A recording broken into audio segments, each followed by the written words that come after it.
Hey there, it's Dusty Thunder again with another Reddit story for you. This one comes from the AITA subreddit and is titled, Am I the Astronaut for Going to My Daughter's Graduation After My Son Relapsed?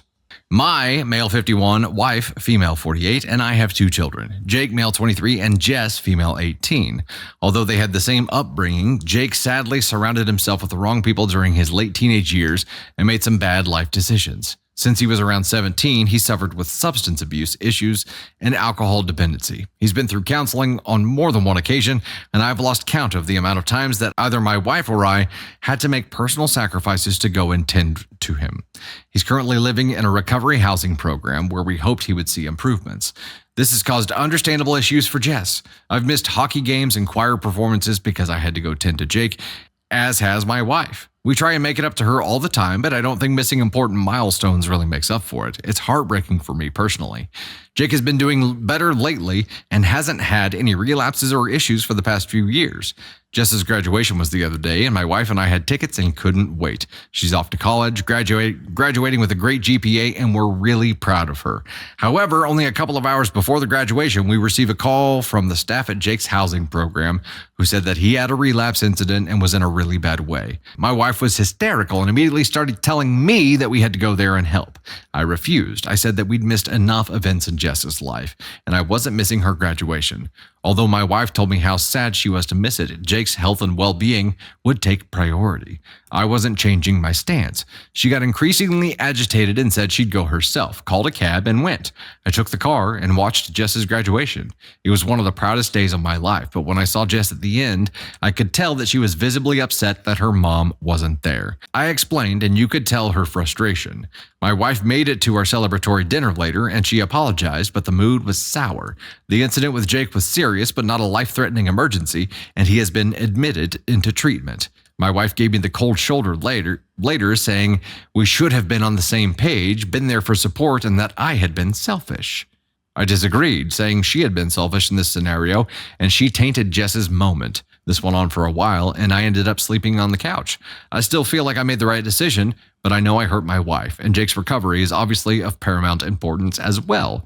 Am I the astronaut? Top comment here. His relapse was timed to interfere with her celebration. How many people thought that? How many people thought this is a play? This is a play because he knows when graduation is happening and he's going to trigger this to try to pull them his direction because he can't stand that she might get some attention. And he got half of what he wanted when your wife ran to him. You would both benefit from Al-Anon. AA. Change is not going to happen until you as parents change how you deal with his issues. So I know there's going to be a lot of people who have experience in this realm. Is the vibe that he absolutely manipulated and played his parents so that they would run to his aid and that his sister would be hurt by them not having him. And why? But why? Why can she not have anything? Is it not about her not having anything? Is it more about him exerting control? But why does he want her to suffer? Dude, it's Nick. He says, yep, parents need to learn how to act when having an addict kid and a non-addict kid. Bridget, dad NTA, mom ask on one, brother brozo. So they're still in a stalemate here because wifey says that he was selfish. I think this is where it gets interesting for me. You're both wrong. Wife is like, you were selfish, and husband's like, you were selfish. No, your son was selfish. Let's understand what's happening here.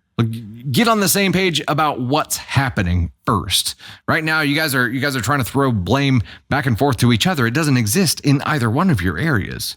Understand what he was doing, and don't allow yourselves to be manipulated. Understand what's happening, and then you can act on a united front. Right now, you have different worldviews about what's happening. Get on the same page about that, and everything will become much, much easier. Her saying that you were being selfish, and you saying that she was being selfish. I don't think either one of those is correct. I don't think it's a fair assessment of anything. You guys are trying to throw blame at each other when you are not the ones to blame. You're just allowing yourselves to be manipulated. And even here, Dad says, he doesn't question the timing. He doesn't question the motive of son having the issue that he had when he had it.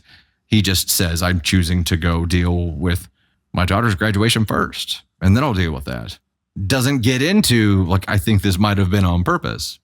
I mean, understand the patterns, understand what's happening here. And I think mom feels parental guilt about son's condition, right? She feels parental guilt. So somehow she feels like it's her fault that he's in there and that she can't be there. She can't make it better for him. So anytime something happens, she runs at the drop of a hat. Dad has a different viewpoint. But it's like you guys are playing against each other when really you're both being played, and you just don't realize who the opponent is. But it isn't mother's fault. Totally Radical says, I agree. I don't think it's either one of their faults. I think they're being played and they just don't realize what's happening here. And the sooner they realize that they are being manipulated and pitted against each other, like how much control does your child who's in rehab have over your lives right now? He's the mastermind. He's in rehab and he's still running the show. How does that work?